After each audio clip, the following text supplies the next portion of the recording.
बहुचर्चित सौम्यरंजन हत्या घटना रे बहुचर्चित क्राइम ब्रांच डीआईजी बड़ खबर।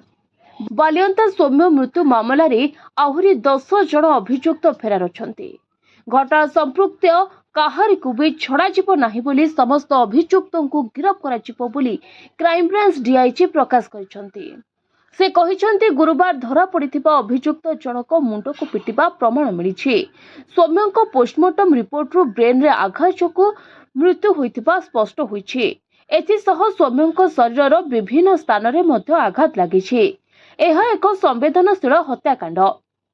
तेबे घटना संपृक्त अभियुक्त माने लुचि रहिचंती सेमानंको खोजी बाहर कराजिबो बोली कहिचंती क्राइम ब्रांच डीआईजी। सौम्यको सांग भूमिका मध्य एबे तदंत परिसर भुक्त रहिछि। जे युवतींको कथा पदाको आसिछि सौम्यको सह तांकर परिचय नथिला। अन्यपक्षे भीड़ हिंसार स्वतंत्र धारा रहिछि। परे मध्य धारा लगा जाय पारिबो बोली डीआईजी कहिचंती।